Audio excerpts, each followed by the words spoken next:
শিমলাপাল থানার অন্তর্গত বাঁধাগেড়া শাল জঙ্গলে মাঝে মারুতি গাড়ি দাউ দাউ করে জ্বলছে। গাড়িটির রং ছিল সাদা। সম্ভবত এটা গ্যাস গাড়ি ছিল। কোনো পুলিশের দেখতে পাওয়া যায়নি। উৎসুক মানুষ, পথচলতি মানুষ দুধারে দাঁড়িয়ে দেখছিল। দাউ দাউ করে জ্বলছে মারুতি।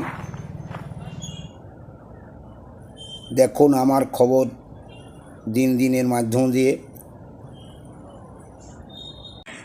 দেখুন আমরা এখানে ওই গাড়ির ড্রাইভার